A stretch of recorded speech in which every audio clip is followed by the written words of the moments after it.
Good evening. Welcome to the April 24th meeting of the Aiken City Council. We're going to have our invocation and our pledge. Our invocation will be led by Mr. Robert Lumpkin, followed by our pledge, which will be given by Matt Comer from Aiken Public Safety. So I'm going to ask Mr. Lumpkin if you'll come up.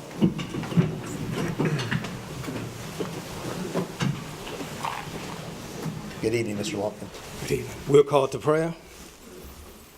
Abba Father, you are a great and mighty God. You are worthy of all honor, glory, and praise. We come together here this evening for the good of our city. May supplication and intercession or prayer be on the behalf of our great mayor, our great city councilman, our great law enforcement, and all the soldiers in foreign land. May our mayor, the city councilman, and the law enforcement work together, reason together, implement ideas in making our city great each and every day so that we will have a peaceful city to live in. We continue to pray, Almighty God, that they will dwell on your wisdom to do what's right, pleasing and acceptable in thy sight. We're living in a weary land, Almighty God. Our soldiers in foreign land, we depend on them. And may your hand be with them also, Almighty God, to help them to protect this great nation. We also have another request for all those who are present here. May thou bless each and every one to contribute to good for this city, that we love one another and live at peace one another. In Christ's name we pray and ask for forgiveness. Amen. Amen. Thank you, Mr. Lumpkin. I'll ask Officer Comer if he'd come up at this time. While Matt's coming up, I'd just like to note that he's one of those gentlemen who served us both in Iraq and Afghanistan and now in public safety, and we appreciate all you do for us, Matt.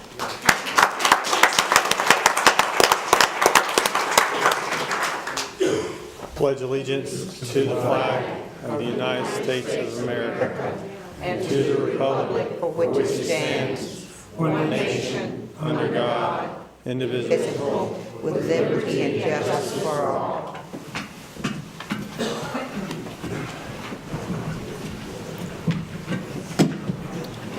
Thank you. I'd like to read the guidelines to our meeting. I know a lot of you have been here enough times you can probably recite them to me, right? So.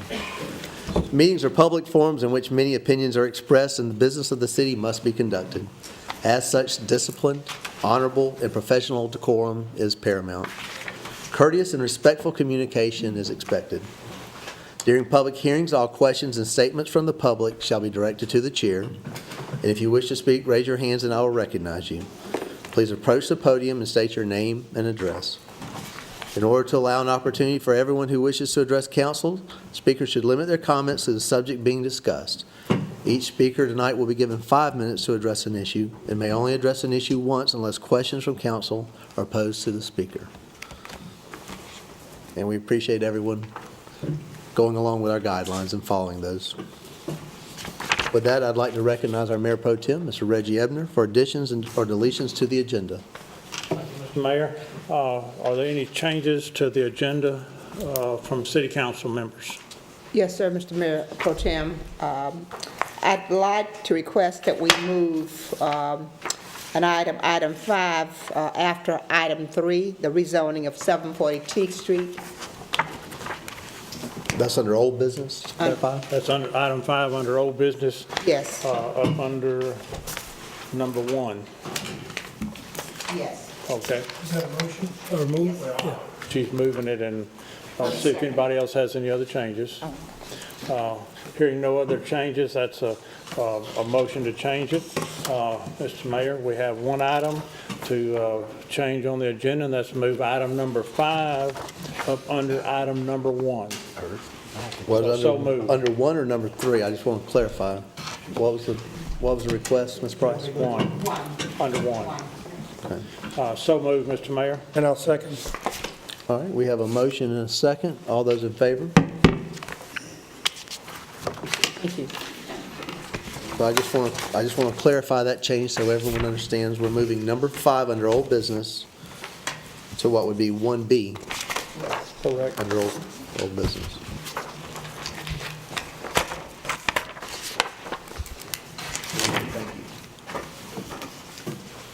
Is there a motion for the minutes that were distributed to our council for consideration before the meeting? So move. Second. We have a motion from Mr. Ebner, a second from Councilwoman Price. Any changes? Okay, all those in favor, as submitted? Thank you. Moving down to number 2 on the agenda, presentations. We have one item. This is a proclamation proclaiming April 29, 2017 at Run United Day. And I would recognize Councilwoman Price. Thank you, Mr. Mayor. This is a proclamation that reads, whereas for the past 6 years, Aiken Electric Cooperative Touchstone Energy Run United has been a community event to raise awareness and funds for United Way of Aiken County. And whereas what began as an employee wellness program at Aiken Electric Cooperative with 50 participants in 2011, Run United now brings 450 registrants from 15 states, 250 local volunteers, and more than 40 area sponsors to downtown Aiken each year, the last Saturday in April. And whereas, recognizing the leadership of Aiken Electric Cooperative CEO Gary Stooksbury and the dedication of the cooperative's employees and community development manager, Kiara Priester, for the orchestration of this event, a running committee including Betty Ryberg, Lieutenant Carl Othenthal, Larry Milner, and Charles McKeel was formed to help design a half-marathon race course to highlight the city's scenic view and history, making Run United Aiken's first half-marathon in 2015. And whereas Run United now offers athletic and recreational activities for all ages, including the half marathon, 5K, and kids fun run. And whereas the event has increased tourism each year, the last weekend in April, with restaurants and hotels offering discounts to encourage participation. The communities unites each year to plan and execute this event for the benefit of United Way of Aiken County, contributing nearly $80,000 to those in need to date. Now, therefore, I, Rick Osmond, Mayor, and the Council of the City of Aiken do hereby proclaim the last Saturday in April as Run United Day, and encourage every resident, and that includes you in the audience, to support this community Day of Fun and Fitness. It's signed by our Mayor, Rick Osmond, along with Councilman Dick DeWar, Reggie Ebner, Steve Hamoki. I can't read the signature. Philip Mary, Gail Diggs, and Leslie Price. Thank you, Ms. Price. And I think we have some representatives from Aiken Co-op, Kiara Priester and Bill Inman. Would y'all guys like to meet us down? And is it all right if I show off the, can we show our shirts real quick? It's a great looking shirt this year. The Run United, and the sponsors on the back, so we appreciate that, Kiara.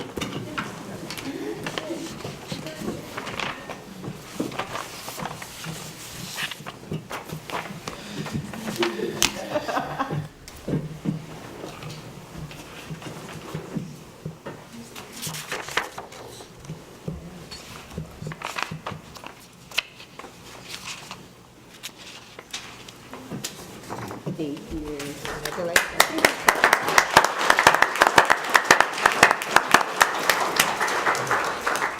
For those of you who may know Kiara, not you probably seen her, she might be the most enthusiastic race director I've ever met. So this is going to be great.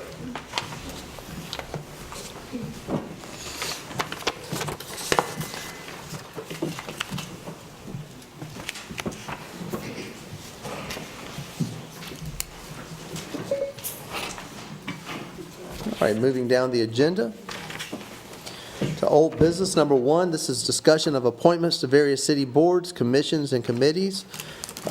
Comments or report from staff? Mr. Mayor, we do not have any appointments to review this evening. Okay, well, that'll make it easy, won't it? Are there any names to be considered for our next meeting? Yes. Councilman Homoki. I'd like to recommend Andrea Gregory for the Arts Commission. She's an incumbent. Martin Buckley, longtime city servant, Building Code Appeals Commission. Linda Lucas for the Senior Commission. And then Regina Brackett for the Accommodations Tax Committee. Very good. Any other names to be considered at our next meeting? All right, thank you.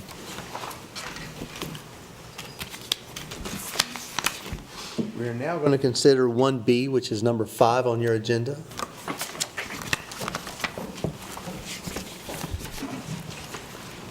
This is a first reading of an ordinance to rezone property at 740 Teague Street from single-family residential RS10 to general business GB. By title, an ordinance to rezone certain property owned by Rural Health Services, Inc. from residential single-family RS10 to general business GB. Is there a motion? Mr. Mayor, there is a change in that request, and I'd like, do I make that recommendation? That Do we need a motion? Yeah. The motion is made to change that RS10 not to a GB, but to an LP. And there is a memo, do you want me to cite that? Let me give a little bit of history. There were some concerns by the community, and there was a meeting last week with the neighborhood group to talk about the zoning from RS10 to GB. Oftentimes, you never know how community meetings are going to go, but I will say that I admire the way in which this community meeting was conducted, to the point where everybody left with a clear understanding, and instead of that GB designation, it is now a limited professional designation. The owner of the Clyburn Health Center agreed to change that to LP given the concerns of the community, and there are some other restrictions that were made with this new zoning as well from RS10 that was supposed to be GB, but now it's going to, the request is to change it to limited professional. And that's at 740 Teague Street, and the restrictions that will go with that is that there will be no parking at Teague Street, and that the entranceway will be at 1000 Clyburn Center, and the individuals will park in back of the Clyburn Center, or in that area, that there will be a buffer to the west of that facility. And I do want to say that, am I leaving anything out? That is what the community had agreed to. The CEO, Ms. McLean, or any of the residents, do you have any comments to? Am I in order to do that, Mr. Mayor? I hope I'm not overstepping my boundary here. Am I leaving anything out? Oh, I mean, let's get the motion right. No. I want to make sure that I've included everything in terms of the motion. I take that as a yes. You need a second to that motion. Yeah. I want to make sure that I'm clear. I think I'm leaving something out, according. Yes, ma'am. If you just want to.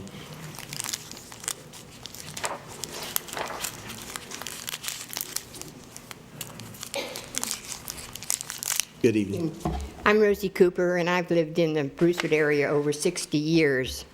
And although I'd like to see it remain residential, I understand the Clyburn Center needing this.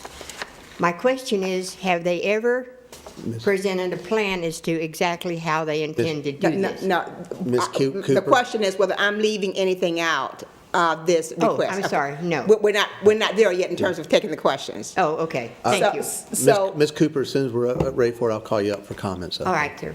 Thank you. so I'm clear in terms of no parking at Teague, buffer on the west side of the proper, entranceway taking place in the back of the current location of the Clyburn Center. Okay, that's a motion. That's the motion, yes, sir, Mr. Mayor. Second. Okay, and Councilman Ebner makes a second. Comments from staff? I think, Mr. Mayor, that the proposal was very adequately presented. I do know that our city attorney has looked at this issue, and as has other staff, and since there is a more restrictive commercial zoning designation, and that this addresses the concerns cited earlier by the Planning Commission, that it is the opinion of our Planning Department in consultation with our city attorney that this rezoning request does not need additional review from the Planning Commission. Okay. Very good. All right. Comments from the audience? Ms. Cooper, if you'd like to make your statement now, you're more than welcome to.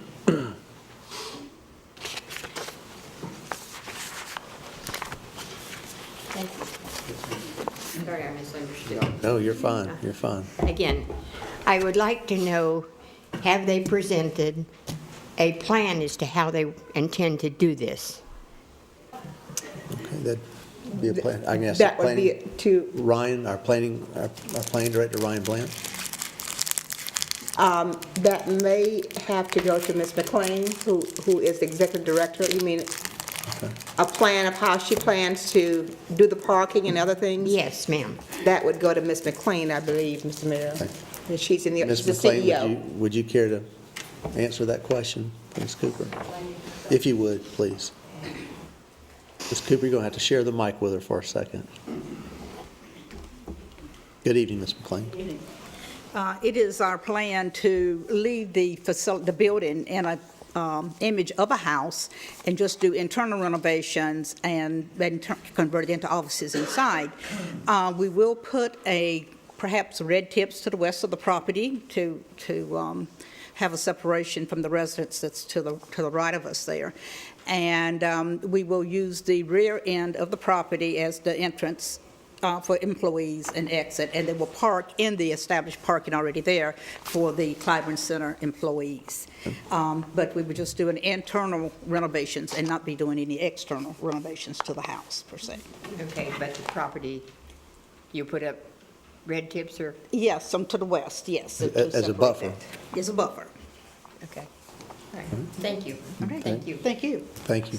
Anything Ms. else? Cooper? Is that it? Ms. McLean, I don't know if you had anything else to add while you're... That's it. Thank you so Okay. much. Thank you, appreciate it. Any other comments from the audience? Comments from council? Okay, all those in favor of ordinance as presented? And that's unanimous. Thank you.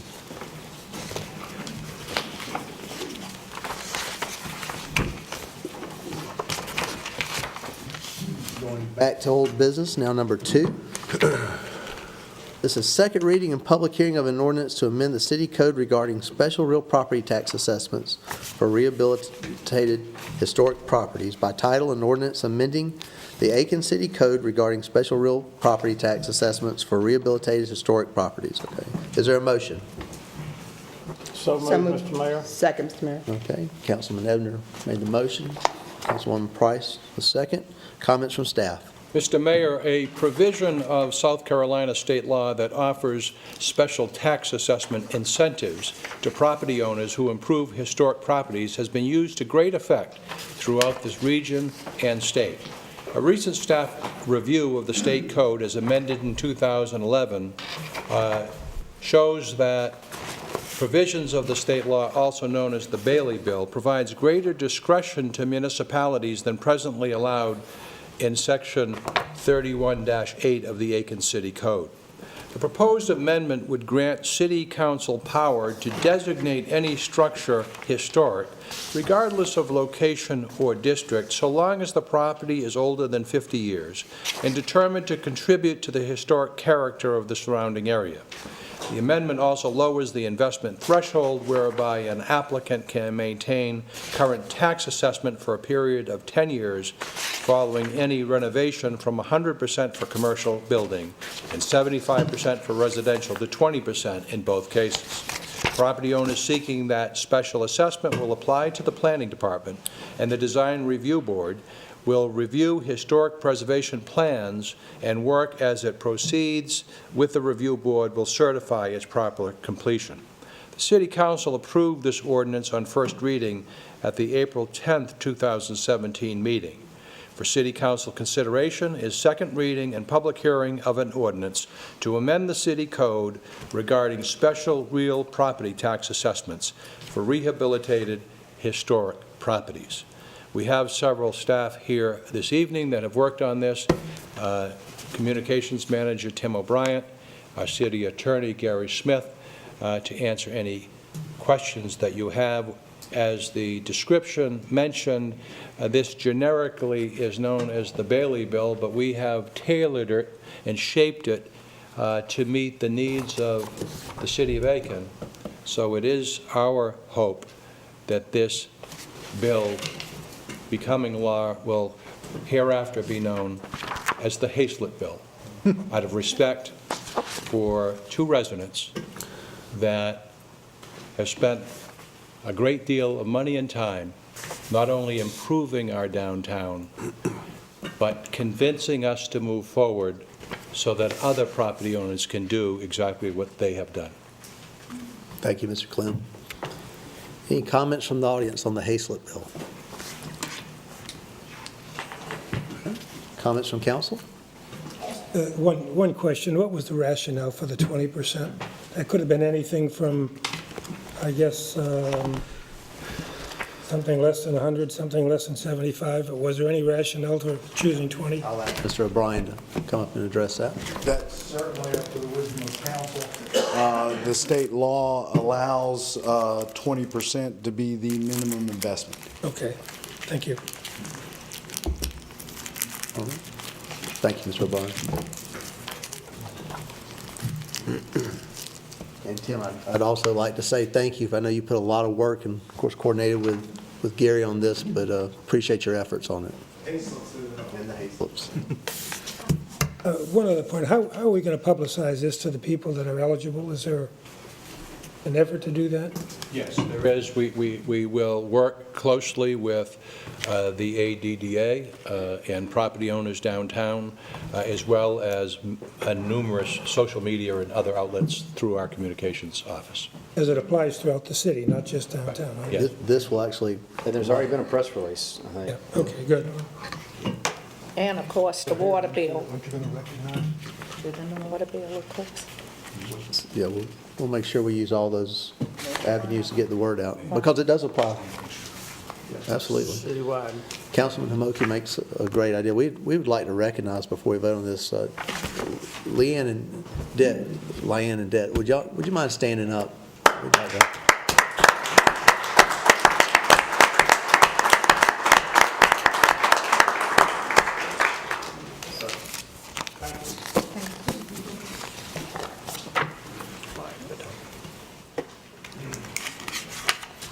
Good evening. And I just wanted to say a very special thank you to the City Council and to especially Gary Smith, who was with us in the very beginning, Stuart Beedenbow, and also Tim O'Brien, who have been catalysts for this. And my hopes are that it will be as contagious in Aiken if we're very careful about how we advertise it and make it readily available, as it has been in Beaufort, Columbia, Richland County, Hilton Head, Greenville, so many others, and just kind of encourage you to go to their websites and just see how easy the application is, and it really is an encouragement and help. So thank you all very much. Thank you, Leanne. Thank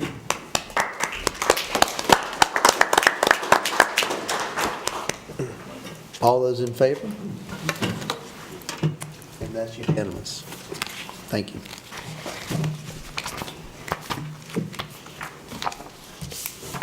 Old business and number 3.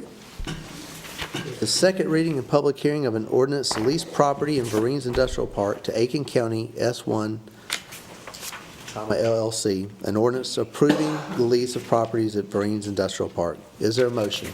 I so move. Second. All right. Ms. Diggs with a motion, Councilman DeWar with a second. Comments from staff?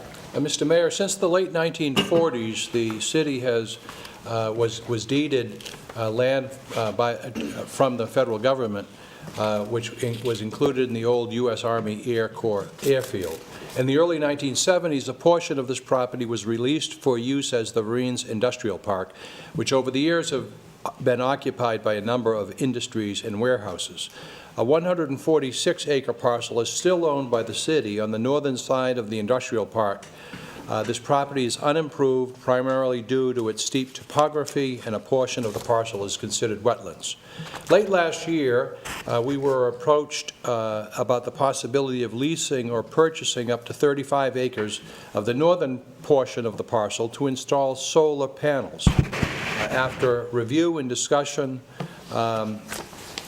we agreed on the possibility of a lease, and the provisions are included in the memorandum for your review.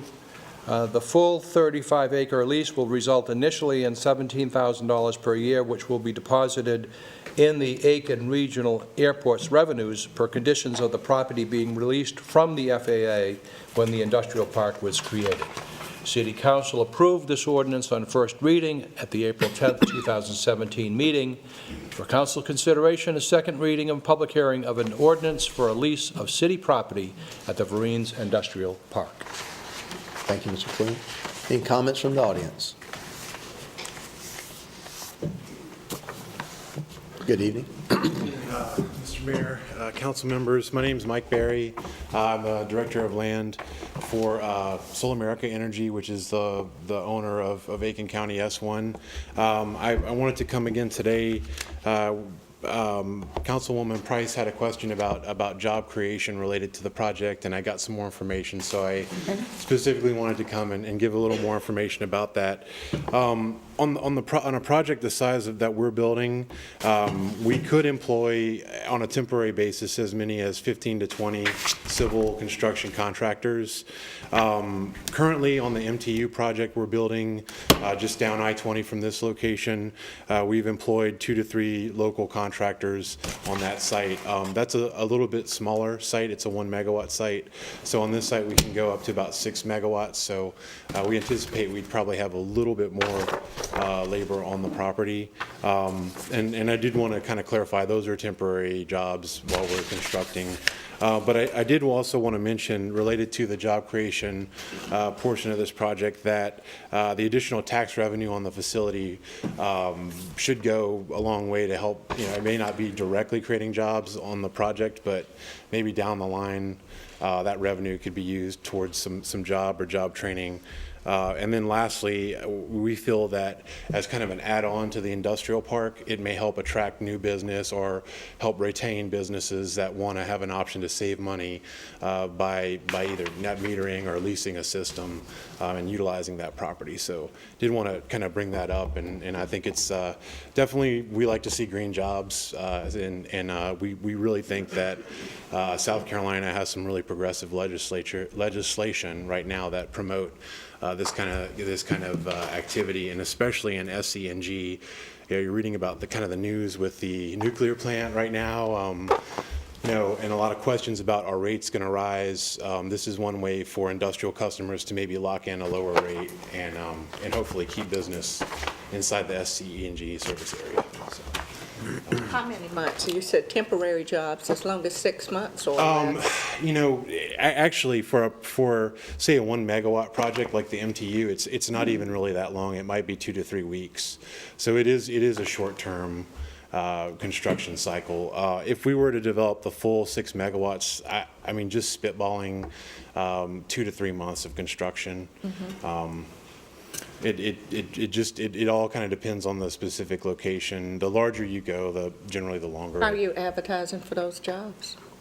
We actually usually just put out bids to contractors, so it's usually relationship based. I think most of the local work is going to be on the construction, excavating side, like actually preparing the site for the install, and the electrical work we bid out. The contractors local? We have used on MTU, I don't know the name, but they're a South Carolina, they're an Aiken, I think it's, there's an excavating in their name, but I can't remember the full name of the company. When will you start construction? That's a great question. We don't really have a date, we don't really have a date yet. The process would go, we would get contracts with off-takers, so actual occupants in the industrial park. We would permit the project through SCNG. We'd file interconnection, and that shouldn't take very long. And then also get it permitted, I guess, through the county of Aiken, since it's in county land, county jurisdiction. So it could be within the year. South Carolina doesn't take as long as most other states to do this. So You would expect to be up and running before the 36 months? yes, that's the plan. You know, in that window, that should give us ample time to get the permitting, site design, the environmental site assessment, everything we need to do in order to construct. Thank you. Now, your customer is either the co-op or SCNG or? Well, it's interesting. In this case, we have a couple of different options. We could do actually a member of the park could lease a system, and basically we lock in a power rate through that lease. They could purchase a system and net meter, so we'd actually have a cable running behind their meter. Or, I mean, there's a third option, and that's a qualifying facility under PURPA, federal legislation with SCNG, but that's a little bit of a stretch. I think this is a little small to do a PURPA QF project. Usually those are very large, and they sell power at avoided cost, which is 3 to 4 cents per kilowatt hour. What are your rates if you go directly to one of the residents in the park? As opposed to selling it to SCNG or the co-op? Our rate would be more in line with what the industrial rates are for SCNG, and I don't have those figures right with me right now, but it would be, the idea is that we would be saving them anywhere from 10 to 30% on their power bill. So, you know, we do a lot of C&I work, so we do like the, especially in SCNG, the fact that we can come in and offer a value proposition to industrials, and it has a significant impact on their bottom line in terms of their electric rates. So. All right. Very good. Thank you, Mr. Berry. Oh, thanks. Thank you, Mr. Berry. Thank you. Any other comments from the audience? Comments from council? I would just like to say, recognize our Assistant City Manager, Stuart Biedenball, who worked very hard to make this happen. Stuart, we appreciate your efforts on this. All those in favor? And that's unanimous. Thank you. Moving down the agenda to item number 4. This is second reading and public hearing of an ordinance to approve a concept plan for property owned by Kensington Development, LLC, located near Whiskey Road and Powder House Road. By title, an ordinance to approve the concept plan for property located near the intersection of Whiskey Road and Powder House Road. Is there a motion? So moved, Mr. Mayor. We have a motion by Councilman Ebner. Is there a second? Second. Mayor? Comments from staff? Mr. Mayor, Kensington Development LLC, the applicant and owner, is requesting approval of a concept plan for residential development on 13.36 acres located near Whiskey Road and Powder House Road.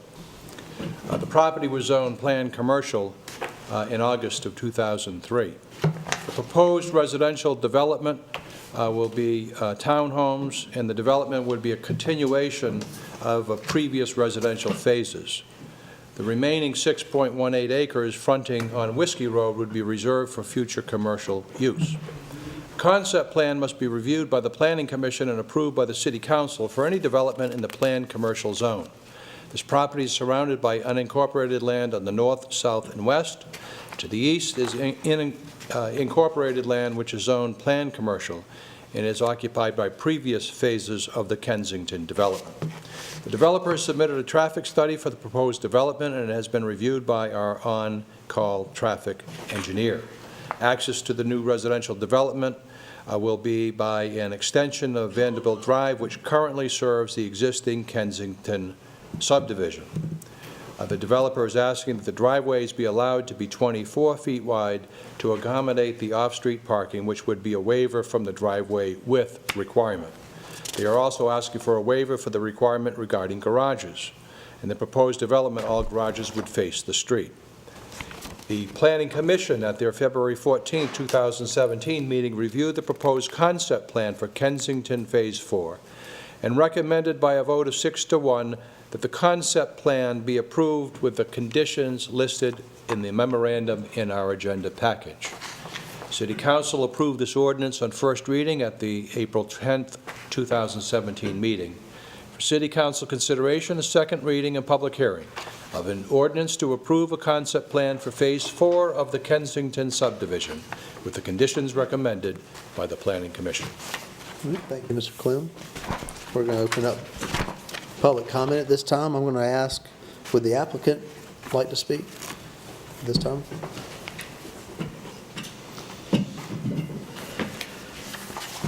Good evening. Good evening, Mr. Mayor, Council. Philip Green, 1233 Augusta West Parkway. Thank you for the opportunity to speak again tonight. I hope you've all had a chance to review the cost estimate that was provided in the agenda packet that you had requested at the last meeting.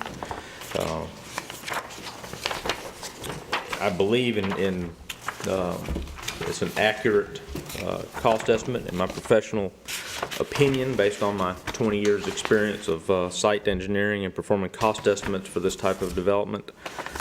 This is my cost estimate for the continuation or a roadway connection to Whiskey Road and all the improvements necessary to satisfy what would be a DOT encroachment permit. I'll try to keep this brief. I think we've been through a lot of different things during this process. We've answered a lot of different questions. Again, the traffic study was completed. That included all the traffic on Powderhouse Road, the Vanderbilt and Powderhouse intersection, all the trips generated by this new proposed development.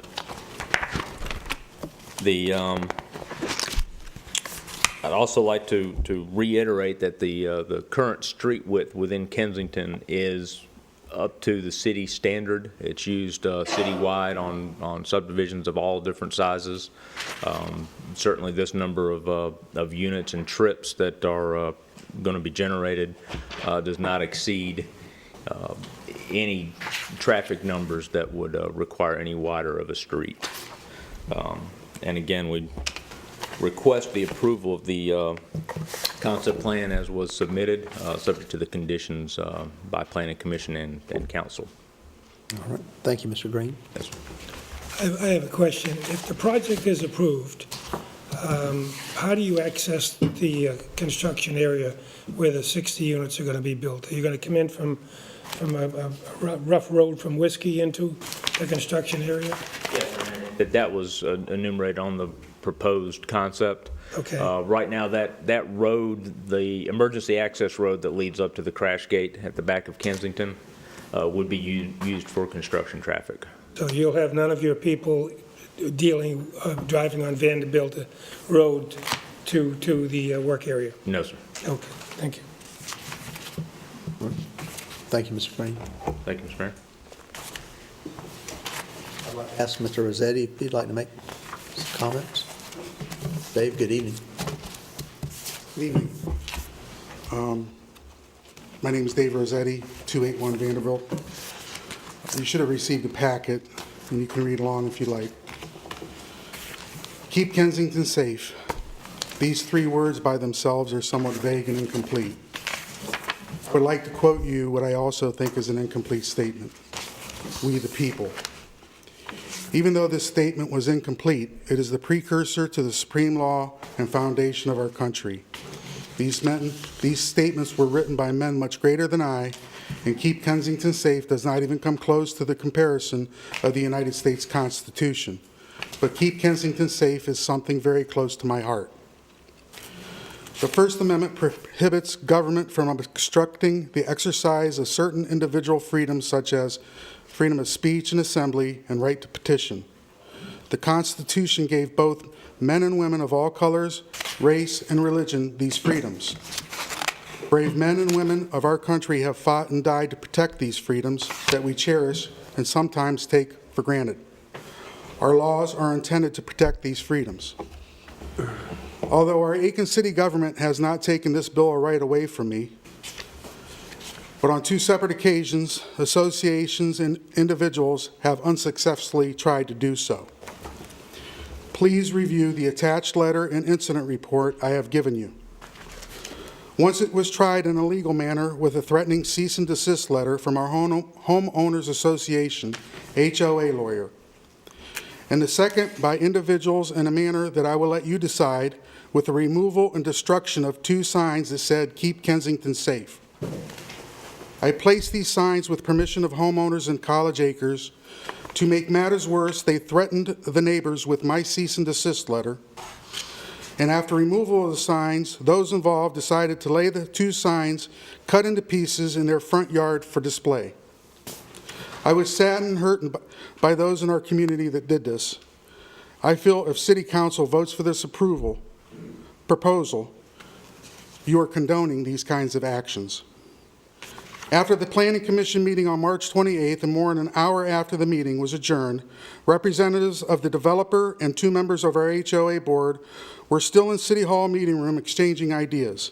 Dave, I'm going to give you permission to find where you need to go at, but this is that civic and. You said 5 minutes? Yes, sir. No, I'm not ending your comments, but if you could deal back with the issue of the zoning instead of individuals and civil happenings. Well, I'm talking about the meeting on March 28th. And I'll certainly spot you the extra 20 seconds I just took, but I wish you'd keep your comments to the issue.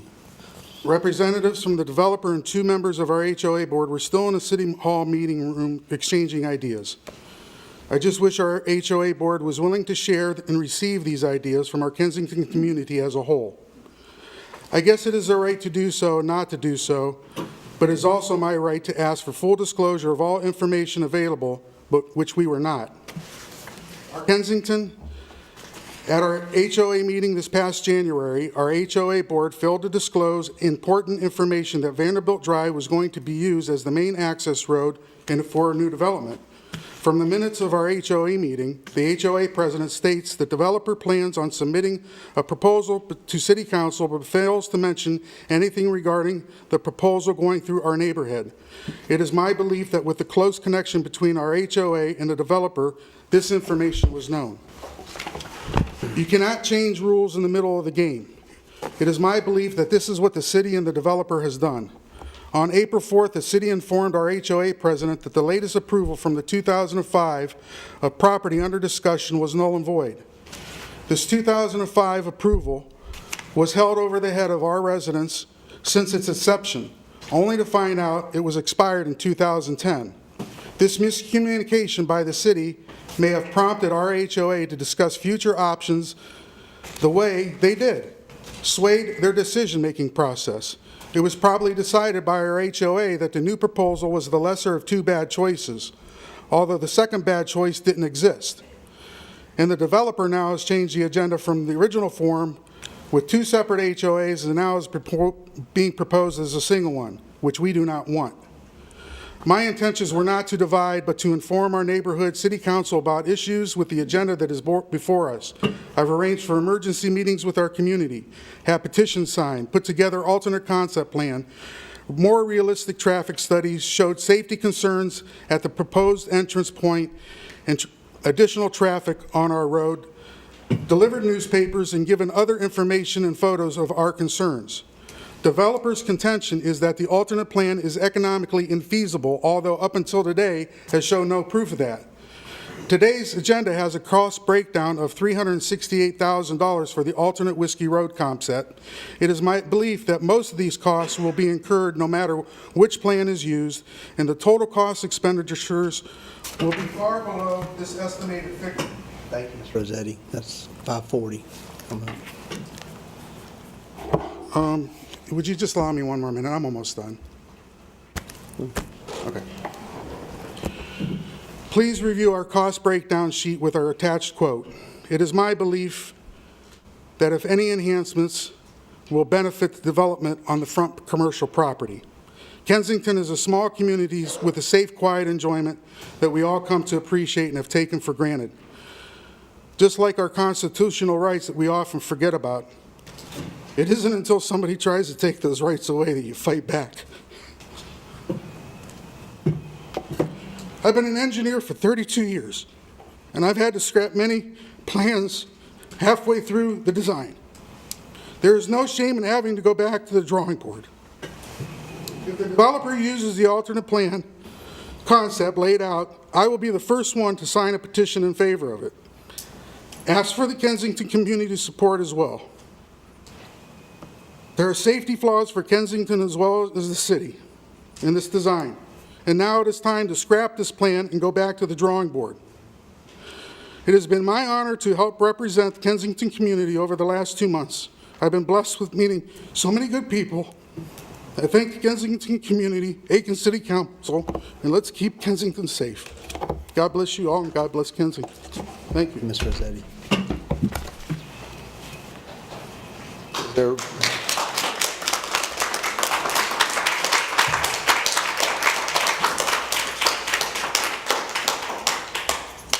is there a representative from the POA here tonight? Yes.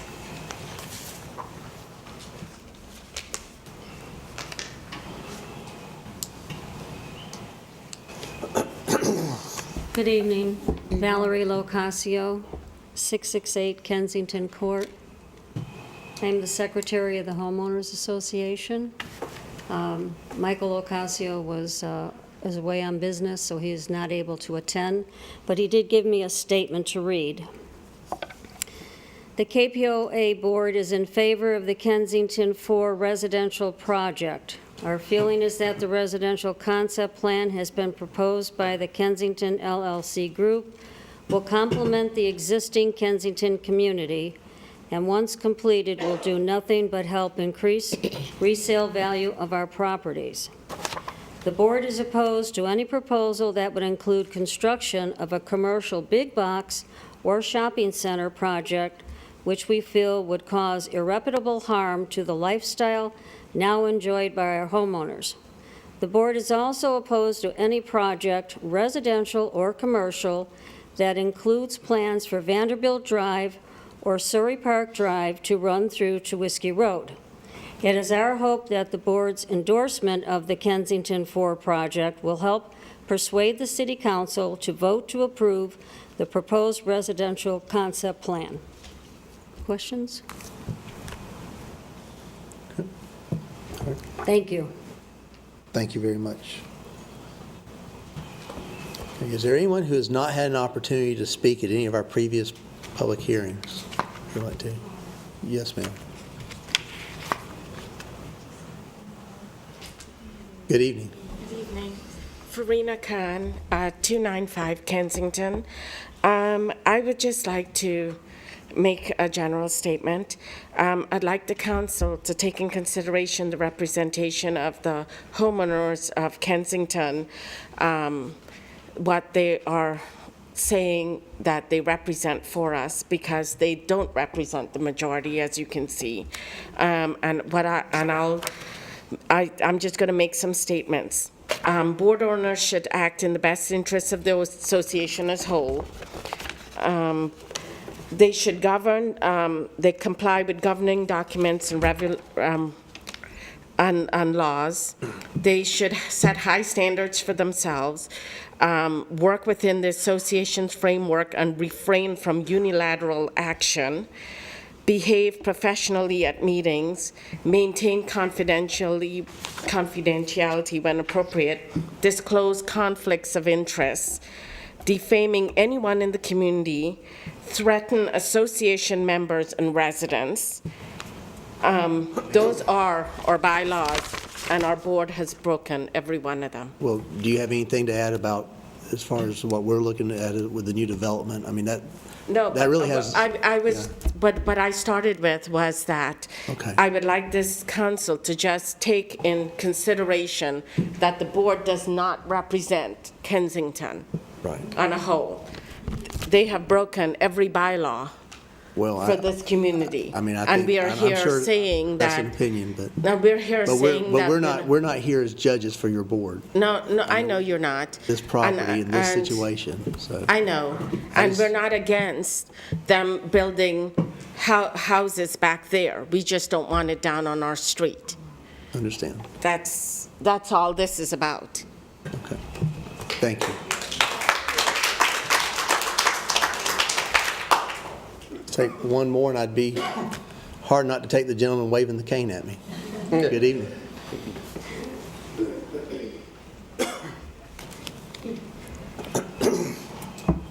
Good evening.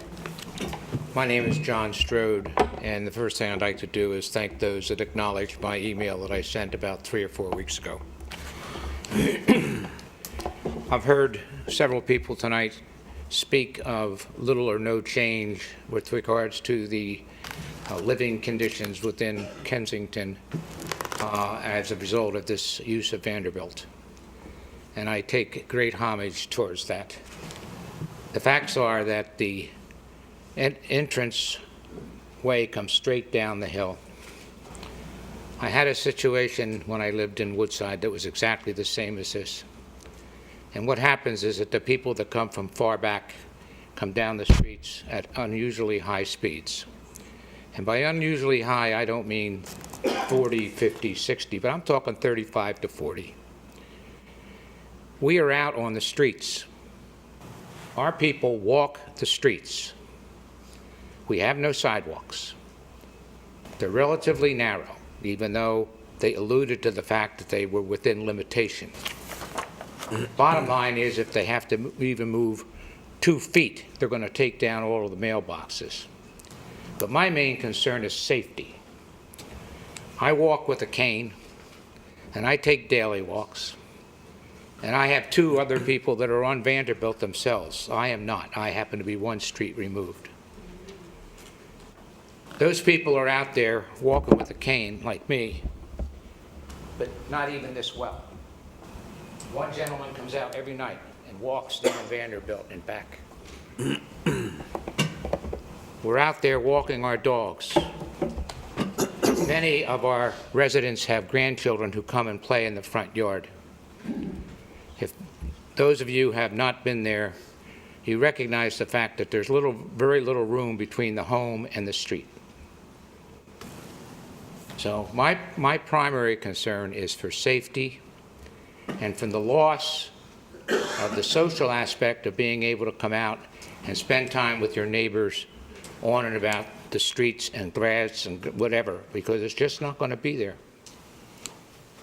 The only other comment I make is that my daughter told me recently that there's going to be another development of 380 homes on Talitha Church. And I just wanted to point out that if people are concerned about traffic going out onto Whiskey, that's where they're all going to go. They may exit on Talitha Church, but they're only a half a mile or less when they come out to Whiskey. And that intersection at the intersection of Whiskey and Talitha Church is impossible. It could be changed by a lot of reconstruction. But at the same time, it's just going to be more people coming out, way more than the 60 that would be coming out from the other development. Anyway, I moved there 6 months ago, and I said in my email, I grew up in a little place where neighborhoods were neighborhoods, where people came out and talked in the streets, and people came walking at night, hand in hand down the streets. I don't see that happening if you open up that gate and let those people come down through our area. Thank you very much. I hope you have a wonderful, wonderful day. Thank you, Mr. Strode. All right.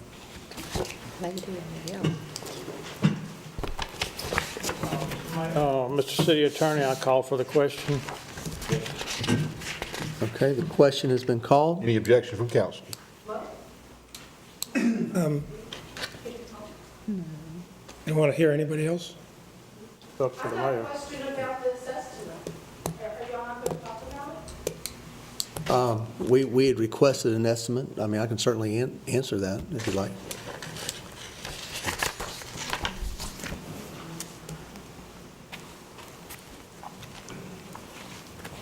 Good evening. Good evening. I'm Robin Hubbard. I'm on 68 Vanderbilt Drive.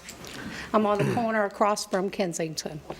And I believe the last time y'all met, you wanted to get an estimate of what it would take for a road to go right to Whiskey. Just from looking at this tonight, I'm seeing above that. Seeing what? I'm sorry. This is like the whole residential area. I thought you just wanted the road that would lead to Whiskey. No, but Fire hydrants? I tell you what, I'd be happy to have, y'all Is that not what you provided asked us with it. for? Would you mind answering that question? Is that not what you asked for the last time? You weren't talking about the whole I development. You were want to know only talking about the what the road. cost for going out that was, absolutely. So,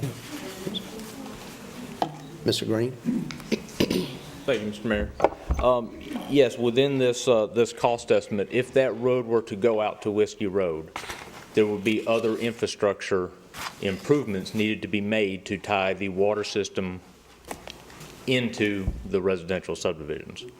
There would be a sewer line that would have to be put in to accommodate future commercial off of that road once it was paved, so you didn't have to cut the road and to install any additional utilities. So that's where some of these other costs are coming from.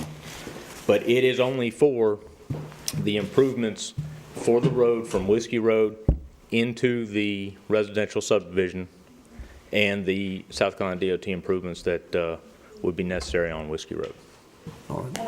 Thank you. What you asked for. Thank you. Mr. Mayor, can I ask him a quick question? Yeah. Mr. Green, before you leave.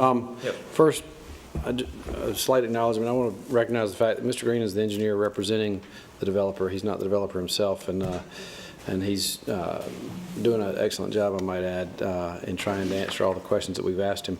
But one that I would add, and I should have asked it as you went back to prepare this estimate last time, but is there any, to take a road east towards Whiskey through the remaining land that is right now earmarked for commercial, is there any opportunity cost? Does that cost that land in terms of its developability commercially? Does it use up some certain amount that otherwise would be usable as commercial property? Well, thank you for that question. As was noted in one of the earlier meetings, the alternative layout did not have 2 units. 2 units were It's missing. not just the 2 units that you lose residentially, but No. does it cost you any potential units commercially? I understand. Commercially, it would probably be a wash, to be honest with you. I mean, there would be a commercial entrance coming in probably about that same location. Cross-section wise, it would be very similar. All right. I don't know that, again, even with the loss of those units, we didn't feel as though the land cost or opportunity costs were worth including. All right. Thank you. One second. I think the question that was asked, at least from the intent of the residents, was the cost to build a road, the sole purpose of which was for your equipment to come in and build those 60 units. No, it wasn't an equipment road. It was the permanent drive access way to the development. Okay.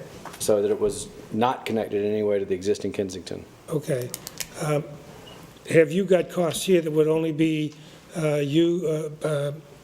expensed if you were facilitating the commercial development of the lot as opposed to just having the bare necessities for the road to go from Kensington to Whiskey? If we were to build the road off of Whiskey Road into the residential subdivision, there would have to be some accommodation made for the future commercial. At what point? Does it have to be made now or when you get ready to do the commercial development? Well, again, things like a sewer line crossing the road. I mean, I don't think anybody would want to open cut or suffer the expense of a jack and bore underneath a newly paved road. So there's limited costs in here associated with providing infrastructure for the commercial that would have to be done, in my opinion, have to be done to make it economical. If you're going to build the road, you might as well build it with the commercial in mind as well. Okay, thank you, thank you.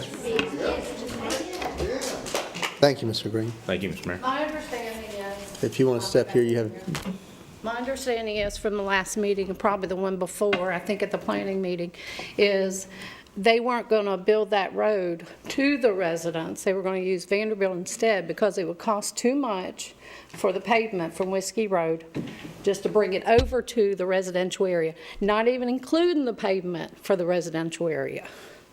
And now we got fire hydrants, we've got everything, but he kept saying 300-something thousand. That's why we can't do it. That's why we can't do it. So y'all asked for proof. So he brings it, but he's giving you everything. well, I think that's what is, in my mind, when I received that, because I did look at it, that's what the total And cost that's not would what be. you asked for him to bring. I was very satisfied. I can't Wanted speak him to to back up council. that $300,000 for just coming in for the pavement, just to come in off of Whiskey Road. Because that was his reason for not bringing it all the way in. I mean, I can only say, I found that document to be thorough, and I mean. Oh, it is thorough, but it's for the whole project. We were only asking Or for if the that one road road, and comes in, so is were what, he you. just stated that's what it is if it comes in that way, so. Okay.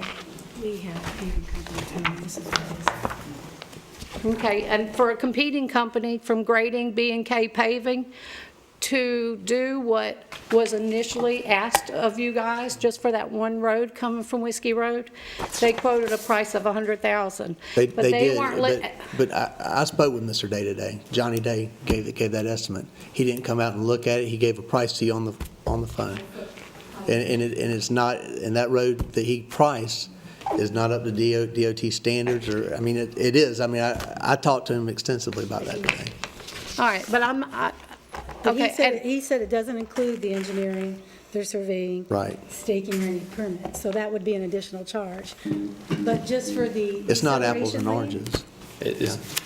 It's just not, that's not apples and oranges to. Okay, but whatever. he didn't bring you what you asked him for, and that's what we were all waiting for, where he got the $300,000, because that's where they were basing the majority of the reason they wanted to not come off Whiskey Road. And that's not what he brought, what you asked for. This is the entire project. You were only asking for, we can go back, can we go back to minutes? of That's what- not the entire project. That's not the roads. Well, in the this is neighborhood. fire hydrants and things like that. He has to You go were off of only Whiskey. asking for the road itself to come in. Correct. And the deceleration lane too, that Johnny gave a quote on. So if you can go back to your minutes, maybe I'm mistaken, and see exactly, it was at the very end of the last meeting, of exactly what you were asking him to bring, the proof of the I 300,000. thought it was very thorough. I mean, I'm not going to knock what he. I know I might be wrong. If somebody can go back to the minutes of what you actually asked him. Well, since we asked for it, I can only speak for myself, but I was very satisfied with what he sent. I mean, I don't think those are expenses if he has to put the road that way. DK included the deceleration lane and what the road and the sidewalk would. Yeah, all that B&K's price is for is the decel is what it reads to me. Decel and. Yeah, 350 feet. It's not for decels, for the project. 25 by, But it- 25 by 350 foot. Thank you. Sidewalk, gutters. Okay. Well, Mr. Mayor, if I might offer, I understand the frustration, and it's very regrettable that it's there, but I don't think this should come down to a measure of pure dollars and cents anyway. This is a matter of the best planning with respect to vehicular access. And virtually everything that we've said since I've been paying attention to council, and certainly since I've been on council, is that one of the big problems that we have with Whiskey Road is the number of curb cuts and the access, the tremendous amount of access. Every development, every project, everything goes on to Whiskey Road, and so we had all but mandated the developments be done where they have access differently than directly on the Whiskey. We recently, on the project near the mattress firm and Lowe's right over there off of Whiskey, we required that they have a rear exit and access from their parking lot so they could get, they didn't come in and out right on Whiskey Road. We did the same thing in a lot of other places where we wanted interconnectivity of developments. We wanted things to enter and exit off of Whiskey Road, not off of Whiskey Road, but other ways. I mean, I don't know that this is really a pure dollars and cents thing. I do trust when an engineer tells me what he's done, I have to trust what that engineer says, but I think this is more than just a matter of whether we think it's a reasonable dollar value or not, or whether we think his estimate could be done more or less by anybody else. I think it's really a question of where we want that traffic to come and go. All right, thank you. Any other comments from council? But he said it was not feasible to go out to Whiskey Road. That was his point. That was his point. Right. He also didn't Okay. back out the cost of the road that he We're- was going to build at Vanderbilt. We're opening up to comments to council this time. Yeah. Open up to comments from Mr. Mayor, council. are we finished with hearing from the audience? Is that what you're I saying? mean, we've heard the same thing 3 times now. This is important to us. It's important to us too. It's important to us too. But we've said this is our 3rd time hearing, and I think it's very relevant that because we asked for the cost, and so that was brought up. Right. And also, one more thing too, I talked to Come up, and this is our last comment. Debbie Rossetti on Vanderbilt. I spoke to the city engineer, and he said there is no way he would ever put a big box store there. Now, that is still being held over Kensington, that they're telling us that we're going to put a big box store there. The city engineer said he would never allow that to happen. Never. Not his decision. I'll default our attorney on that. I can't speak as to whether that's an official position of the city or not. And I wasn't party to the conversation that you had with the city engineer. I just don't know. Okay, and then there is a property right across the street that's for sale, right next to the Holiday Inn, and that's going to be possibly commercial. Will that go back through Sessions Road and then cut over and then come up Stratford? That's not before council tonight, I don't believe. I'm just saying. Yeah, that's I don't know. Same thing that's happening across the street. We're all for the townhouses. I know. We truly are. Mr. Mayor. Commercial up that way, and we just connect it with the commercial and take it out that way. All right, thank you. I'm closing comments at this time. We live there. We've been there for a long, we have a lot. We're closing We have a lot comment of at this time. lifetime residents that, when you talked about the Okay. peaceful tranquility of the lifelong residents that live here, when does it stop? Absolutely, thank you. We're closing comments at this time. I have tried to comply with your rules and stay silent and raise my hand. You refused to call on me at the last meeting, and you've ignored me this entire Spoke at the time. last meeting. I came here with a prepared statement you- and a question for the council. Tell you May I what, please be able to 5 ask minutes, that Mr. question Mayor. and read Give my him 5 statement? minutes. we'll let you give your speech. This is our last I have a comment. prepared statement. This is our last comment. And my question relates directly to, I'm Excuse sorry, my me. eyesight, so All right, and you're going to get to give your comment, but this is it. Thank you. So my question to the council is, as a matter of public policy, is there some kind of moratorium, official or unofficial, against access to Whiskey Road for new development? Because that certainly would have informed this conversation a long time ago if it had been made clear. Well, you directed comments to the chair, but the answer from me would be no. But isn't that what you were just suggesting? I'm saying that we have made it, since before I got on council, we've made it a practice to not only encourage, but almost require people, where possible, to provide access, ingress and egress to a commercial development through an alternative route, the back, the side, something else, interconnectivity of development parcels, access to other roads, particularly roads that might bring them to Whiskey via a lighted intersection, such as, what's it called across the street? I've forgotten the name of that street, Stratford Hall Drive and others. I mean, that's the recommendation of a lot of very smart traffic engineers. That's been the recommendation of our planning department. That's been the policy as it's been practiced and spoken by council before I got here and since I've been here.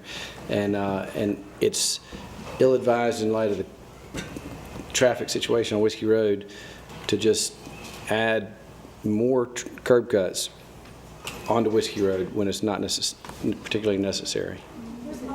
So in answer to my question on whether there was an official or unofficial moratorium, you answered no, but what you've just translated to us is yes. And so Mr. Green and the developers were in fact responding to this understood but not official position. I take a little exception to you putting certain words in my mouth, but the answer is there's no official prohibition against curb cuts for developments on Whiskey Road. But unofficially, they've been discouraged, or people have been encouraged to look elsewhere for alternatives. No, we've encouraged people where there's interconnectivity or alternative routes to use those. It's a matter of trying, to the extent possible, to minimize any more traffic impacts on Whiskey than we have to.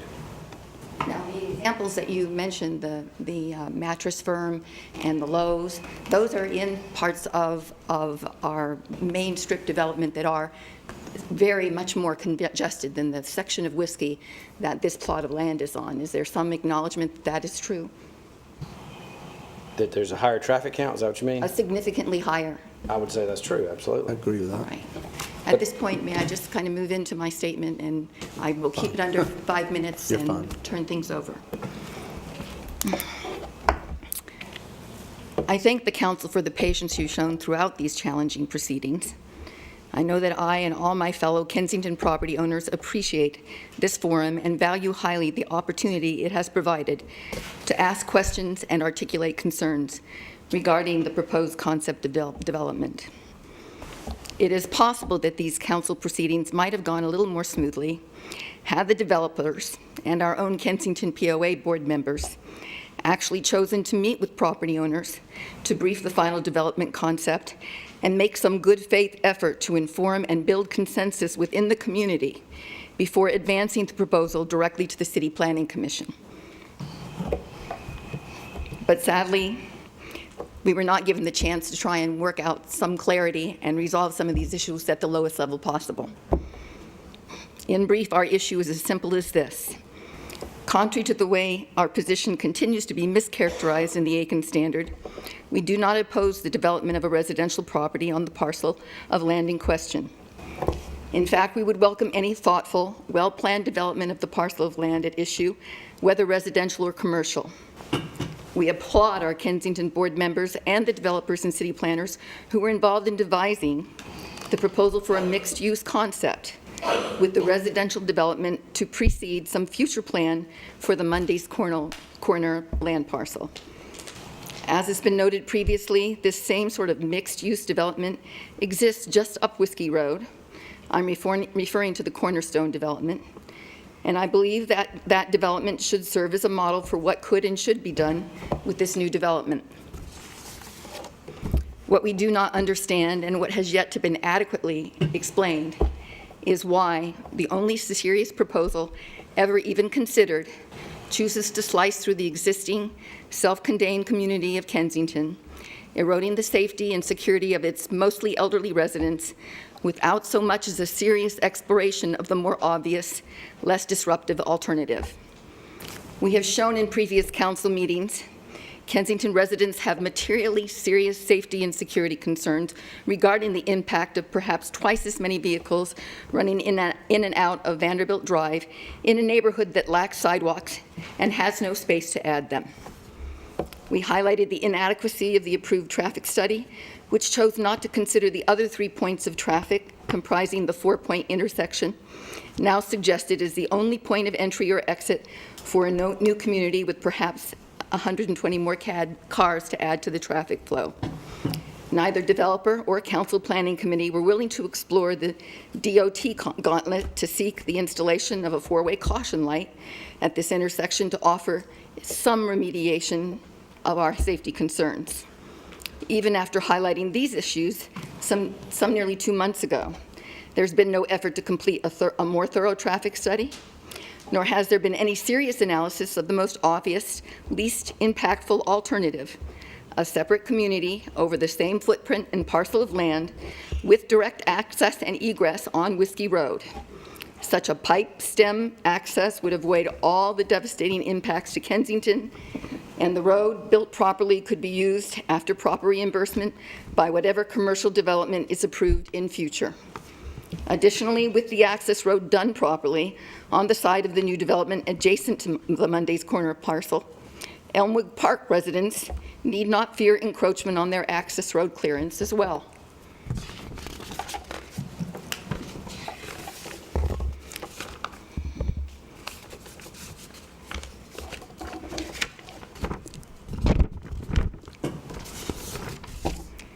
I asked this question specifically, not rhetorically. Why wasn't this option explored at all? Or if it was, where is the cost feasibility analysis? Perhaps we've gotten some small portion of it today at the last minute at the end of all these conversations. There seems to have been some calculated effort to convince both Kensington and Elmwood Park residents that if we do not embrace this obviously poorly conceived development concept proposal, so obviously detrimental to the safety and quality of life of our residents, we would be faced with an already approved, even more egregious proposal for a completely commercial development that would cut from Whiskey Road through Kensington via Surrey Park and onto Powder House Road. This has been continually used to intimidate Kensington residents and attempt to convince them that with only these two choices to choose from, it was in their best interest to support the proposal that is before the board today. During the previous council meeting, this false choice was completely debunked. That's 5, so I'll ask if you could just finish that thought, please. Mayor Osborne, members of the Aiken City Council, I asked you to consider that the current proposal is ill-founded and incomplete, that in the absence of any serious exploration of the more obvious and less intrusive alternative, this development concept is simply not an option. And more serious scrutiny and a robust, well-documented analysis of the Whiskey Road alternative is appropriate. As an aside, this residential property and the land parcel currently earmarked for its development was not in any way part of the approved development concept for our existing Kensington subdivision. The insistence on labeling it a Kensington phase has been yet another artifice engineered to convince Kensington property owners and residents that this was just always part of the plan and that we should all get with the program. Thank you. Our owners and residents are, for the most part, an older demographic, Ma'am. just trying to do the shopping, pay the bills, and make most of our medical appointments. Few of us have the mental or physical resources to withstand, let alone fight this campaign of pressure, misrepresentation, and in some instances, unrestrained hostility that has been mounted by the POA board members we have trusted to tell us the truth and advocate for our best interests. I realize it is not within the council's purview to remedy this wrong, but I feel it important that you understand what has been transpiring behind the scenes. Ma'am, I thank you for listening to me tonight, and I beg you to reconsider your past support for this proposal as it is written today. Please decline to approve this proposal and urge a more complete and thorough analysis of a cornerstone-like alternative with Whiskey Road access. Yes. Thank you.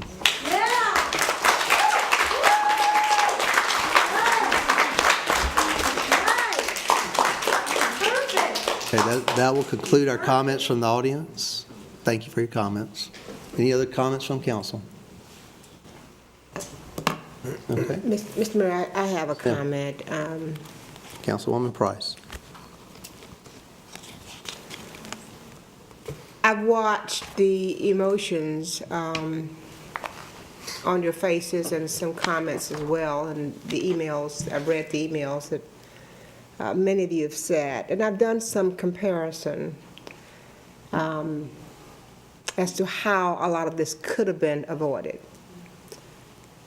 And I'll use an illustration of the group that just left at 740 T Street, and how that agenda was on, that item was on the agenda in February. And we removed that item off the agenda because the citizens had not been told in detail what was going on. And that was through the leadership of the CEO that was sitting in the audience. She wanted that first before it came back. And certainly that meeting was held. A lot of folks were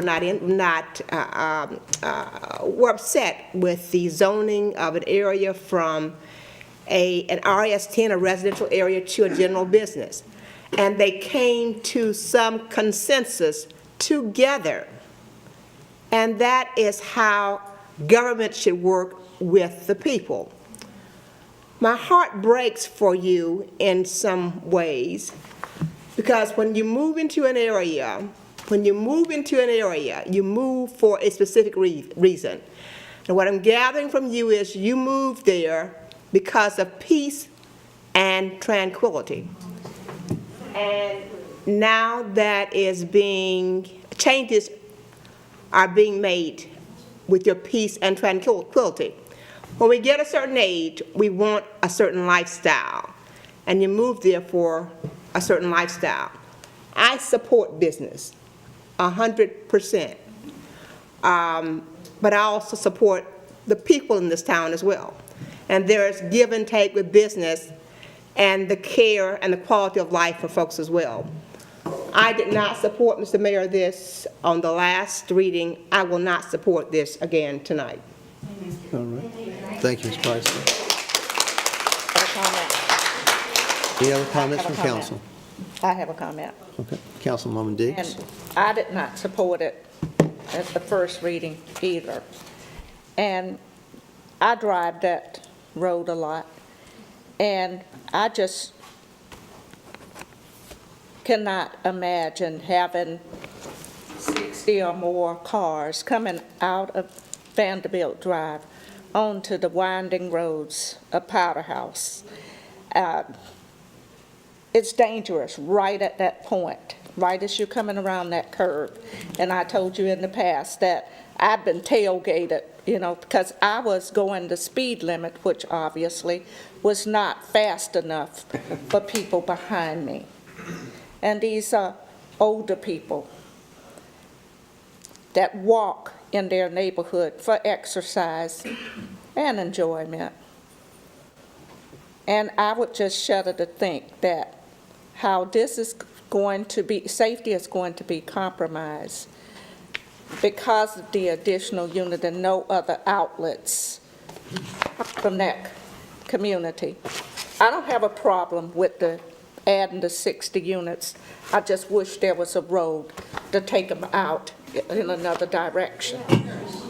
So I will not support it again. Thank you, Councilwoman Diggs. Any other comments from council? Okay. Hearing no other comments, all those in favor on second reading? Councilman Mary, Councilman Hamoki, the mayor, Councilman DeWar, Councilman Ebner for. All those opposed? Councilwoman Price, Councilwoman Diggs. Thank you. Motion passes. I do want to say to the residents, and Dave, I appreciate the way you presented to council tonight, the decorum. We appreciate you being here and being heard. So thank you for being here. All right. Moving down the agenda. Oh, how sweet. Thank you. Thank you, Dave. Where we at? Number 5, we've already read. Number 6, under old business. This is second reading and public hearing of an ordinance amending the city code to include electronic cigarettes in the smoking regulations. By title, an ordinance amending section 2265 of the Aiken City Code to include electronic cigarettes in the smoking regulations. Is there a motion? So moved, Mr. Mayor. Second, Mr. Mayor. We have a motion from Councilman Ebner, second from Mrs. Price. Comments from staff? Mr. Mayor, at the work session on March 13th, 2017... We're in the middle of a meeting. Ms. Jessica Campbell, the Director of Parks, Recreation, and Tourism, discussed with Council adoption of a tobacco-free policy for the outdoor recreational facilities, including city-owned parks, playgrounds, and youth athletic fields. During the discussion, it was noticed that the city's smoke-free regulations regarding no smoking indoors in public places did not include electronic cigarettes. This proposed ordinance would amend the smoking regulations and not allow any electronic cigarettes in any manner or in any form in public places. City Council approved this ordinance on first reading at the April 10, 2017 meeting. For City Council consideration, a second reading and public hearing of an ordinance to amend the smoking regulations in the City Code to include prohibiting the smoking of any electronic cigarettes in any manner or in any form in public places. Thank you, Mr. Clem. Any comments from the audience? Okay, comments from council? All those in favor? And that's unanimous. Thank you. Moving down to new business, number 1. This is first reading of an ordinance to grant an easement to Alltel Communications on property at the intersection of Town Creek Road and Seven Oaks Drive. By title, an ordinance authorizing the city of Aiken to grant an easement to Alltel Communications LLC. Is there a motion? I so move. Is there a second? Second. Councilwoman Diggs made the motion. Councilman Hamoki made the second. Comments from staff? Mr. Mayor, we have received a request from Alltel Communications LLC for an easement at the intersection of Town Creek Road and Seven Oaks Drive. The easement is needed to be able to install additional cable lines between their equipment at their existing cell tower and the Seven Oaks Drive right-of-way. Our city attorney has reviewed the draft easement agreement. A one-time payment for the easement would be $2,000 by Alltel Communications LLC. For City Council consideration is first reading of an ordinance to grant an easement to Alltel Communications LLC on property at the intersection of Town Creek Road and Seven Oaks Drive. Thank you, Mr. Clem. Any comments from the audience? Comments from council? All those in favor? And that's unanimous. First reading. Thank you. Moving down to number 2, this is first reading of an ordinance to annex 853 Osmond Drive pursuant to a city water sewer annexation policy. By title, an ordinance to annex to the corporate limits of the city of Aiken certain property owned by Antonio Washington and located at 853 Osmond Drive and to zone the same residential single-family RS-15. Is there a motion? I so move. Councilwoman Diggs made a motion. Councilwoman Price made a second. Comments from staff? Mr. Mayor, the applicant has requested annexation of 853 Osborne Drive pursuant to the city water sewer annexation policy, which was adopted by City Council on September 12, 2016. The applicant is requesting annexation and zoning of the property as residential single-family. The property is located near Crosland Park. The Planning Commission at their April 11, 2017 meeting reviewed the request for annexation and unanimously recommended approval for annexation and residential single-family zoning. For City Council consideration is first reading of an ordinance to annex 853 Osborne Drive and zone it residential single-family. Thank you, Mr. Clem. Any comments from the audience? Yes, sir. That's actually my house. You can come up if you would. Good evening. If you would just state your name and address. It's Antonio Washington, 853 Osmond Drive. Yep. And really, to be honest, I don't want to be annexed into the city. I was told that's what I needed to do to get my water turned on when I first purchased the house. So, I mean, you know, because I don't think there's no one else on that street that's a part of the city. I know it's all county over there, and I know that I am adjacent to the city. Mm-hmm. But, you know, I would prefer to stay in the county. In the county. Yeah. Can I ask why? Is it because of taxes, city and county taxes? Well, I mean, yes, because of taxes. And when I moved, you know, when I decided to buy a house, I was looking for a house in the county. I didn't look for anything in the city. And I don't see why I should have to be in the city when everything else is in the county. And they did explain to me in the last meeting, you know, that the process, I think it was put in motion like 2016, that, you know, whenever the property changes owners, It's you know, contiguous. Yeah, so, I mean, I understand that, but I really don't want to be, I mean, they broke it down to me. They told me, I have, access to city police and fire Right, department and all okay. that, but, So you understand all that? Yes, ma'am. We don't want to force anybody in the city that don't want to live in our city limits, but It has its benefits. yeah, I mean, I understand, but like I said, when I decided to move there, I wanted to be in the county, so. So I withdraw my motion to, Wait a minute. Then he can't get his water. Can he? Did the Realtor not tell you that, No, about the policy? no one explained. I didn't find that out until I was getting the water turned on.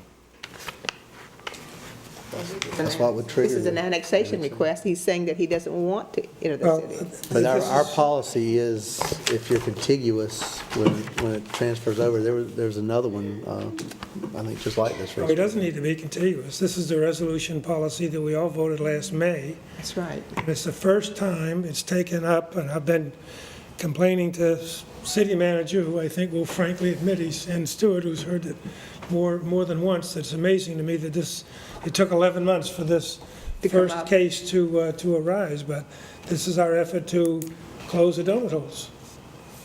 But it does have to be contiguous. Yeah, it has to be. To come into the city, it has to be contiguous. Yeah, it has. Yes, it does, yeah. Well, it does. In this case, city attorney? No, he acknowledges it's contiguous. No, he said he said nobody was on this, in the street. On your street, it's in the city? If I'm like the people that I have talked to, no, I don't think no one is in the city on that street. If you I left the packet back there, but on that packet it shows you the separation of the city and the county, and no, I didn't, no one else on that street. Ryan's got something. Breaker coming up. Mr. Washington, what will happen is as the houses start selling, the next one is contiguous, so it'll be the same way. I'll say that Osmond Drive is a great place to raise a family. Yeah, it is. It is. I like the area. That's why I chose that house, and like I said, I spent my first 18 years there, so. Yeah. The street was named after the mayor, you know that. Well, no, it was my family, not me. But, so Ryan Glenn, our planning director, is showing on the screen now the. Right, so technically, correct, there's no additional properties along that street, he abuts it to the rear is why. So that's where the contiguous line would run, is to the rear of the property. The blue line is the city limits line, Blue line right? is the city limits, Yeah. correct. So, I mean, he just confused me. Is that considered contiguous? That's considered contiguous. Yeah. All right.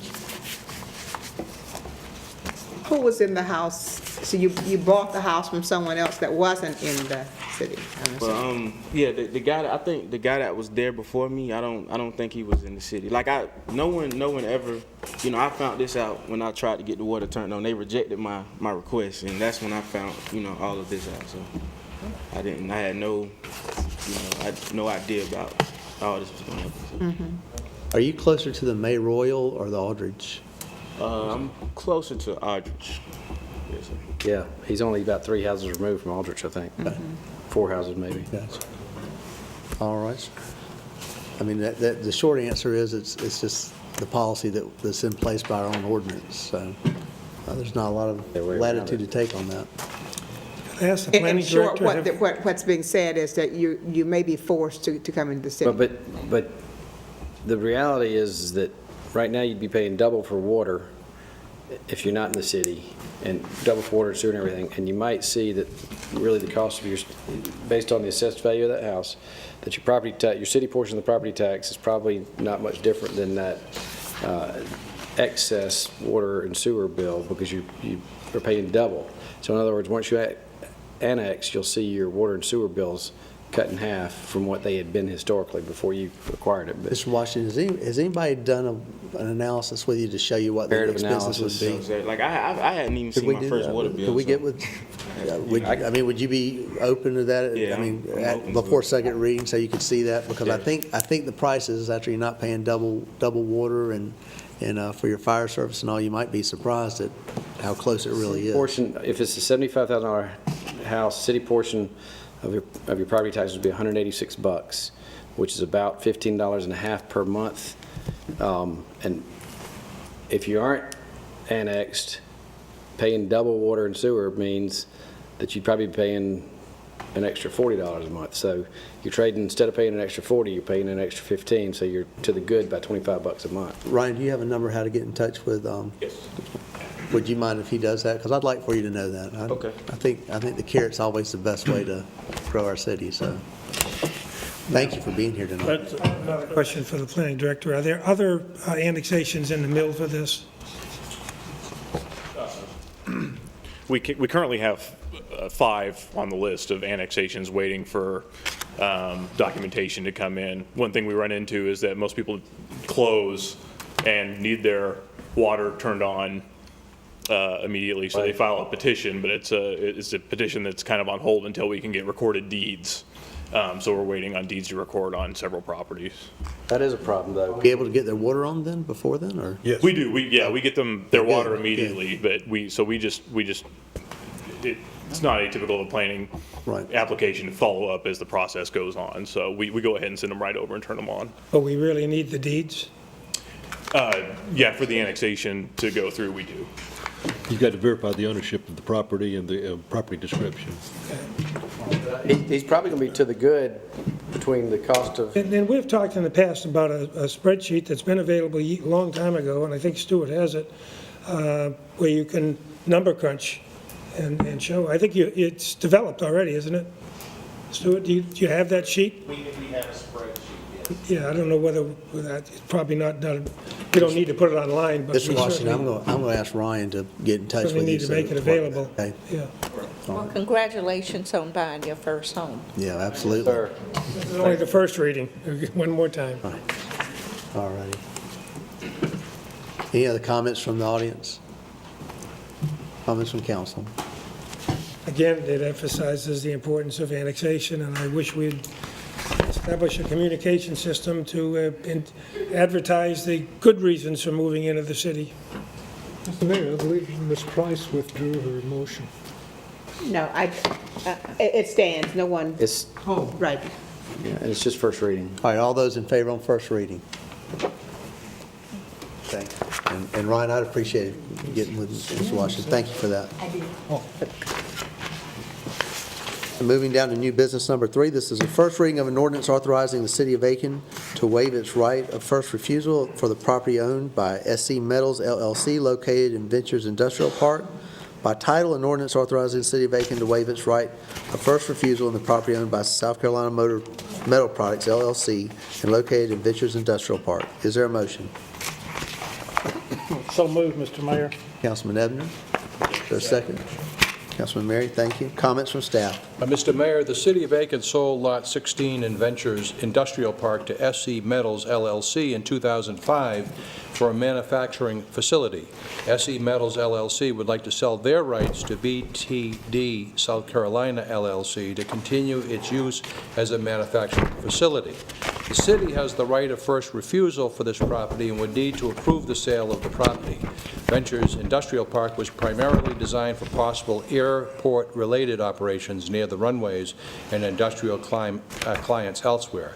Currently, there is one other heavy manufacturing plant located in the park. We have included the covenants for the park, which describes permitted and prohibited uses and ventures. For council consideration is first reading of an ordinance authorizing the City of Aiken to waive its right of first refusal in the property owned by SE Metals LLC located in Ventures Industrial Park. Thank you, Mr. Clem. Any comments from the audience? Comments from council? In favor? And that's unanimous. Thank you. Moving down to number 4. This is a request for approval of capital project sales tax funds for the utility work in the downtown area. Is there a motion? Move, Mr. Mayor. I second. Mr. Ebner and Ms. Diggs, thank you. Comments from staff? Mr. Mayor, we actually have 2 items before you this evening. The second one, which we'll get to afterwards, simply would allow us to apply for the maximum amount available through the state revolving fund. As you'll recall in our workshop, the state revolving fund has very attractive components to it. It's a 30-year loan at something like 1.8% interest rate. And so the direction that we obviously received, which makes a lot of sense from this council, was that we should maximize this borrowing opportunity because of its attractive features. The good news is that we just found out that the previous limit had been $10 million, and they've increased that to $11.23 million. So we actually get some more money through that program. But before we get there, a while back, we committed and told you that in this month, we would have a measure before you to begin the process of infrastructure repair in the downtown area. And instead of going through this lengthy memo, which I'm sure you've reviewed, I would like to introduce John Poole, our city engineer, and Michelle Jones, our DPW manager, to give a brief summary to answer any questions that you might have. We had a thorough staff review of this, invited Council Member Ebner, that lasted several hours the other day to go through this plan, but I'd ask John to briefly review the components of the plan, answer any questions that you may have after that. John? Good evening, John. Basically, what we're planning to do for the downtown utility project is we're going to break it up into a Phase 1A and a Phase 1B. Now, 1B can have different sequential phases afterwards, but we first have to get through Phase 1A so we can start basically doing an assessment of the utilities in that area to determine how best to fix them. And then once we get to that point, we can then coordinate with whomever is developing the properties around so we can make sure we sequence the work so it dovetails together. The first component is very specifically Newbury Street from the alley to Park Ave. And at the same time, the other phases of this project allow for an analysis of the entirety of the identified downtown area so that we can move forward as expeditiously as possible to get this infrastructure completed. Now, of course, we are interested in knowing what the development schedule is, if any, on downtown revitalization so that we can stay ahead of it, which is our goal. And we are discussing those matters with the development team, but don't have yet a development schedule in that regard. But irregardless of what the development schedule is or whether there is a development schedule, we need to begin the process of replacing and repairing this infrastructure, and that this is the plan that is before you to accomplish that. Can I ask a question, Mr. Poole? Mr. Poole, and this may just be a general question for all of staff. Mr. Clem just spoke to accommodation or dealing with the revitalization project, but what about existing businesses? What disruption might they experience, or other renewal, renovation, development projects in the downtown maybe that might precede any potential revitalization program? From the utility work, basically the most disruptive portion would be for the water that I foresee, because a lot of that has to do with actually inserting valves into the system so that when we do have future ruptures, we're able to contain that rupture without disrupting a lot of services to other businesses. And then we are planning on 2 new water mains, one over on Hain and then another one in the southbound lane of Newberry. We're going to try to schedule that to be the most or the least disruptive. So, tear up sidewalks, is it going to mess up parking? I mean, these business owners are going to be very concerned. Right, yes, sir. I foresee the main work for the water main actually going to be in the roadway proper, not in the sidewalk. So there may be a brief shutdown in time as that lane. Any particular section might be shut down for 2 weeks? Yeah, we're thinking that to kind of minimize the disruption, that Phase 1A, we would start with the alley to Park on Newberry there, and what that would do is it's a short run we'll go ahead and get everything up and ready for any type of development that might occur at the Brinkley Building, which is right there at the corner. So. And at the same time, we would be undertaking the overall analysis, because before we can determine what the disruption is going to be, we have to know what we're doing, what needs to be done. Right. And so that analysis takes place at the same time that we move forward with the alley to Park Ave, because there's no shops there. Well, we worked so carefully, like in the alley renovation, to be able to allow for the businesses to remain open and the customers to have access and all that. And I hope that same spirit will govern here. But also,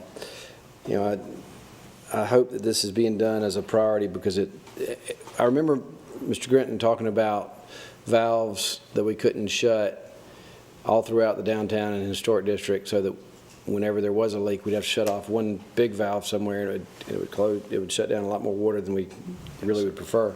But I hope this is an example of something that is one of those top priorities already. Yes, sir, it is. And to that same effect, the SRF loan that we're applying for, it also encompasses this area as well. So the downtown was already identified as being an area that needed to be worked on. If we survive Lawrence Street, I would assume we can survive the others. That's true. We'd replace the water line on Lawrence Street, correct? Yeah, on the southbound side.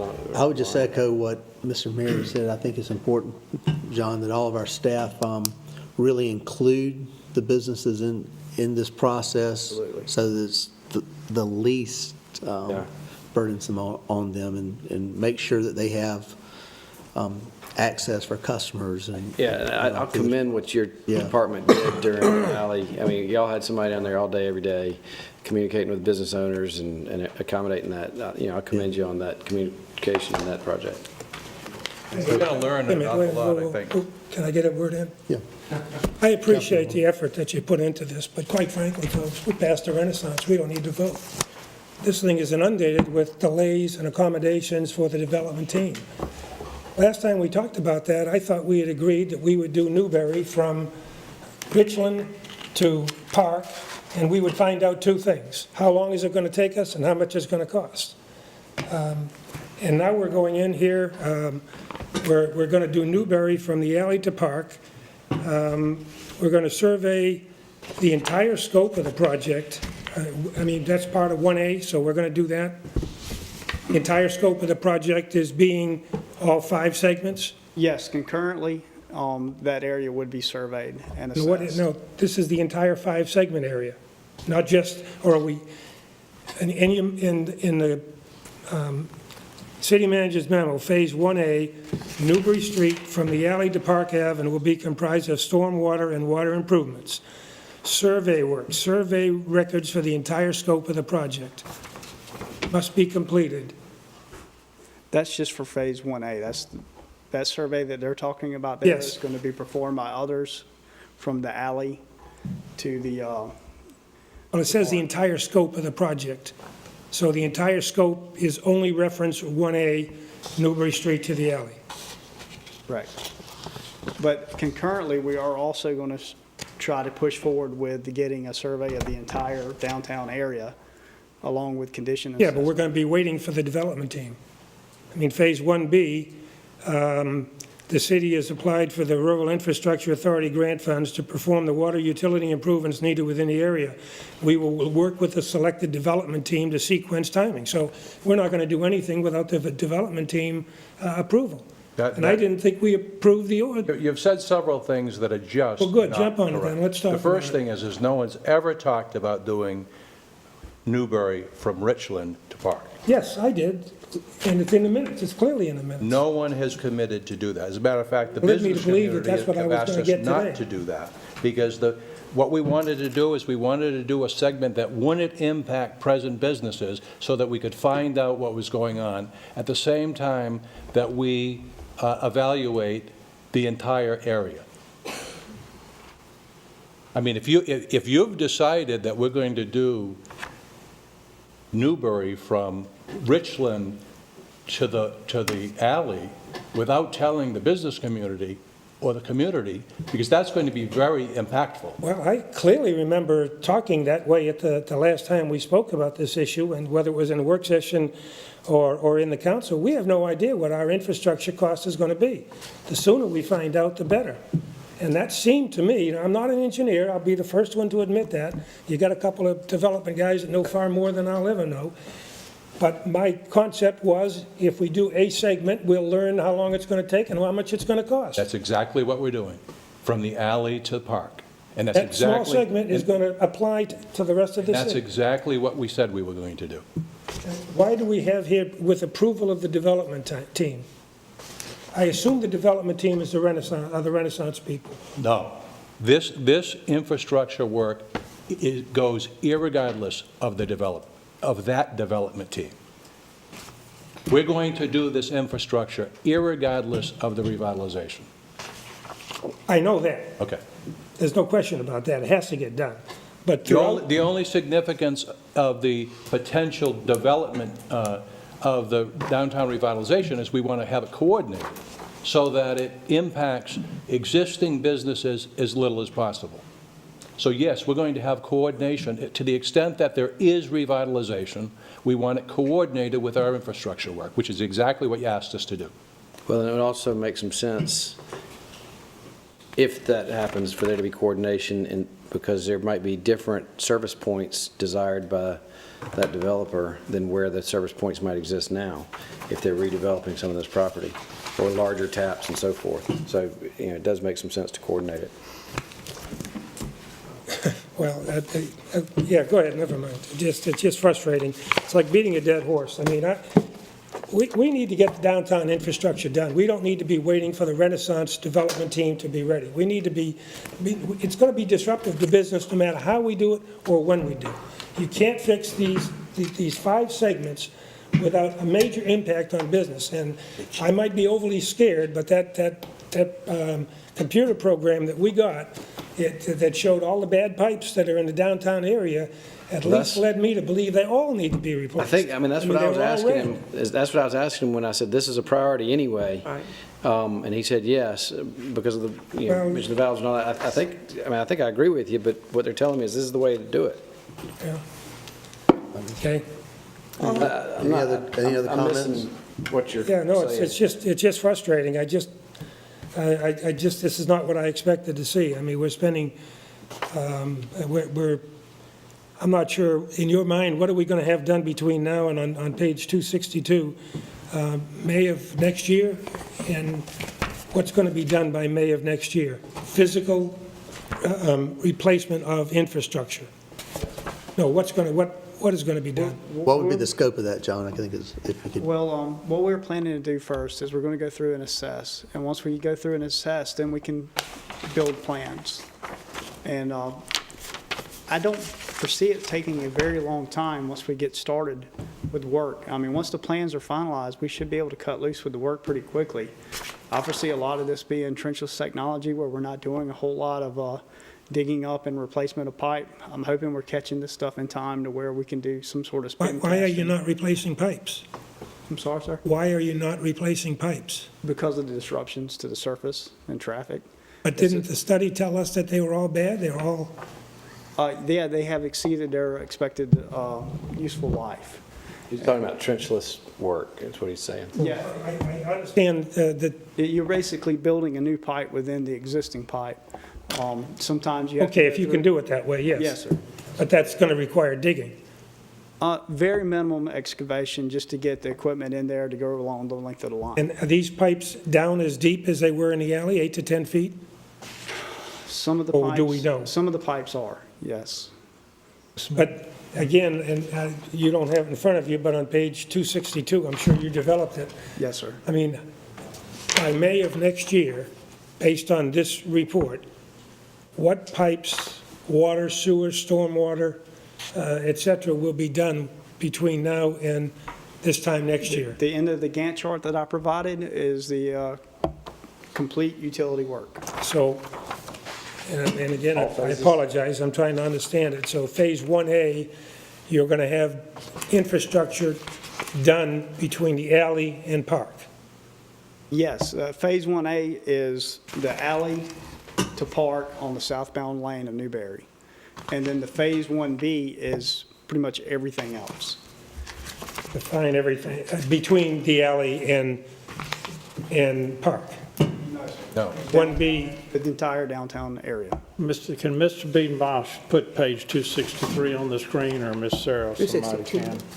This page here. Well, it also your might help. understanding is, Mr. Mayor, I got a quick short comment.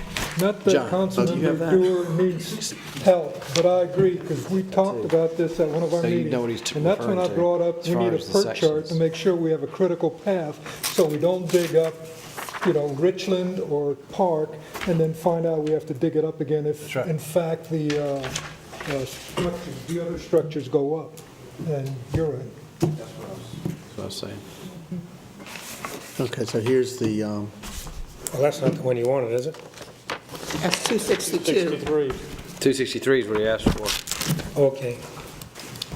That he can show you on, now visually what he's doing. Let me ask you a question. In your mind, does this chart represent all of the infrastructure being finished? In that red line square. It's going to be done that quickly. It'll be done by May of 18. All of the water, all of the sewer, stormwater? Oh, great. Except that we're going to have, Talking about stormwater.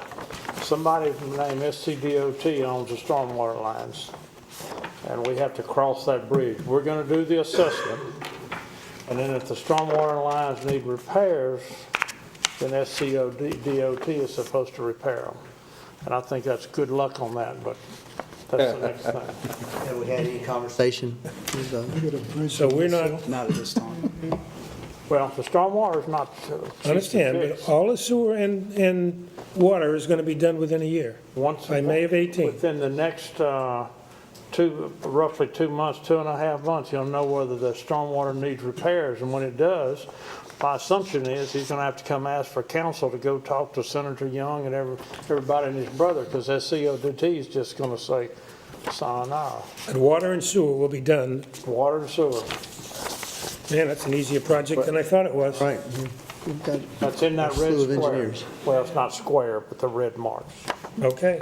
Any other comments from council? Now, the next thing that happens, then it spider webs out from there per the analysis been done, what George and Yeah. others have done. Be a worst first. This is the first part of it here. I've been needing education a couple of meetings ago. I wouldn't have been so frustrated. Well, hey, it's not easy to do. Mr. Poole, thank you.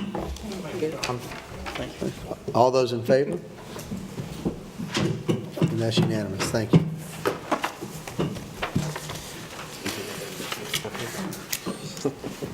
Number 5, approval of a resolution authorizing staff to apply for a $10 million loan from the state revolving fund to rehabilitate sanitary sewer line in the Sand River Basin. By title, a resolution authorizing the City of Aiken to make an application to the South Carolina Water Quality Revolving Fund Authority for a loan from the State Water Pollution Control Revolving Fund and other matters related thereto. Is there a motion? So moved. Mr. Mayor? Second, Mr. Mayor. Councilman Ebner and Councilwoman Price, thank you. Comments from staff? Mr. Mayor, this request simply allows staff the authority to apply for funding through the state revolving fund, and we have, during previous workshops, specifically gone over the provisions of the loan program. The purpose of our application would be to rehabilitate approximately 49 miles of sanitary sewer located in the Sand River Sewer Basin. We haven't put this work out to bid, and therefore we would have to, if we receive the grant, come back to you after putting it out to bid for a very specific cost for the work. The $10 million limitation was the previous limitation on the state loan program. We have been authorized to request $11.23 million worth of work. And so this simply allows us to apply to get funding for the state program We thereafter would put the work out to bid and bring it back to the council to accept the grant, the loan program, and also to approve the specific work to be done. Thank you, Mr. Clem. Any comments from the audience? Can I Comments just from ask the one, council? Mr. can I Mayor? ask one question that might be really elementary? Exactly what is the sand, I mean, I know what the Sand River Basin is, but is there any sort of, can we talk about borders or where it actually is? I'll second your Visualize? question. Who would be, I think John. John, was with would it. you be comfortable with? Hey, you thought you were going to get to relax the rest of the meeting. It's, it's basically the downtown area and a little bit of its surroundings over to Hounds Lake. And I believe it's Camellia Hills, yeah. Calmia Hills. Camellia Hills, yes. Yeah. And Sorry. probably all of the area around Palmetto Golf Club and Berry and. Yeah, it extends a and little bit Dupree further and than all that, but it's basically that Okay. area there. Yeah, that's what- It doesn't show up well when you try to delineate it on a map because, because of the. Everything that dumps background. into Sand River. This won't include the entire Sand River Basin. Yes, it's the Yes. entire Sand River Basin has been designated as the project area, but there's some red line pipes that are what is actually going to be rehabilitated. We were told it was going to be $9 million just for Hounds Lake. Or No, is that that's part just not? this is sewer now, Now, this is not stormwater. Sanitary sewer water. line. This is a sanitary sewer, and this is just phase one of sanitary sewer, which is a grouting in place. This is where you're going to put the machine in, so hopefully you don't. Yeah, basically, it's got like a plug that runs down the pipe. When it gets to a joint, the plug inflates, and then they inject grout into the joint. Okay. And it stabilizes that pipe in place. It's basically like an epoxy glue that goes inside of there. And then are we going to request all the money at once, or just enough to do a certain segment and then go back and take more? Or? I'm a little fuzzy on the scheduling of the work now. This is a project that George Grenton was working on more than I was.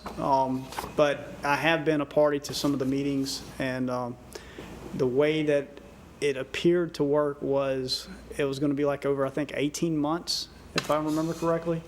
It was going to be the duration of work. So I imagine there'll be, multiple pulls off of the loan, so you don't, you're not accruing that interest all at one time for the lump sum payment, but I can confirm that. That's right, and then we've got enough money to pay for this out of our fund? Yes. Yeah, okay. Yeah, this comes out of sewer. I think what you need to do. Thank you, John. Mr. City Manager, you need to check. I think this is the state loan that requires all of it to come at one time. I was just going to clarify to that question, with the state revolving fund loans, before we can get the money, they will actually do inspections and things, so they'll do some work, and then they'll send the inspectors, and the inspectors are like, okay, we will clear you to get $1 million or $5 million or whatever of that portion, and then we'll get that money, and then they'll do more work, more inspection, then we'll get that money. So it's not like a typical bond where we would get the 11 point whatever million Okay. and then spend it. But do we start paying it off right away? We do have a deferral period, I believe it's, I don't want to say, but we do not start paying the day we draw it, no. Okay. But the interest will accrue from the day we draw. Let me, for the record here, the word rehabilitate with this $10 million, for lay purposes, is that repairing the infrastructure? Not exactly. What it does is it stabilizes its condition and extends its condition for another 35 years. So the repair, I believe, would be considered phase 2 of this project, where you actually go through and you identify structural deficiencies with the pipe itself. Now, not just with the components of the pipe, like the joints, but where you have cracks and partial collapses, where there's actually been failures. That would be, in my mind, what I would consider a repair. Okay. So I'm just wondering whether it's more cost-effective to repair versus rehab, but perhaps, Well, when I say, this method here, I believe it's we gotta about- get more miles, I know. Yeah, we're going to get a lot more miles for the buck, and we're going to identify where those additional structural repairs and rehabilitations need to occur. So, And how long is it gonna take us to pay off this revolving loan? A 30-year. 30 years? Yeah. So by the time we get it paid off, we've got to go back. Start over again. Right. It's like car payments. Thank you, Get it John. paid off, yeah, by now. Thank you. All right, all those in favor? And that's unanimous, thank you. Nothing under petitions and requests, anything for issues and updates? Yes, I do have a question to be sure we're all on the issue and update had alley live stream stats. Obviously, there's cameras for live streaming. I guess it's to the city attorney. These come under the Freedom of Information Act. If there's a incident or something, it could become a legal issue. I'm not sure I know exactly what you're Well, talking about. there's cameras in the alley, Right. this live streaming what's going on. Right. So if there's an incident down there, I don't think that would be any different than a document under the FOIA. If it's something that we save, it would be something that would be disclosable. do we have any liability for any incident because we are filming it? You're in a public area. I mean, you're supposed to act a certain way in a public area. If you act a different way in a public area, you're kind of susceptible to your own actions. Okay, thank you. Just Mayor, I have 2 comments. Yes, sir, Councilman Dubois. Could we get in our next packet a list of the expenditures for the emergency repair, money spent under CDB, CDBG, CP? XYZ. Anyway, you know what I'm talking about. That's easy for you to say. Yeah. And the other comment is, without any fanfare whatsoever, we say goodbye to Captain Ron Shelley today. After 39 years of service, that's it. I understand his request, but I want to publicly thank him for 39 years of I second that. dedication to Aiken Public Safety. It's not often anyone hangs around that long, but I've talked to him, and I'm sure he's going to enjoy his vacation, so I second that. I wish we could have recognized him more publicly, but he doesn't appear to be that kind of guy. And if I may, if you'll Yes, sir, Mr. Mayor. indulge me one second, I want to thank you, Mr. Mayor, for your leadership during a very tense meeting tonight. And I just want to say, none of these decisions are ever easy, none of these things are ever fun, but thank you for your leadership and guidance tonight in this meeting. Yeah. One question, Mr. Mayor, and the city manager. This 5-year consolidated plan, is that Emily's task? Whose task is? It is? That's Sabina. Sabina. Okay, thank you. Is there a motion to adjourn? Second. Yeah. Councilman Diggs, Councilman Ebner, second. All those in favor, please stand up. We're adjourned.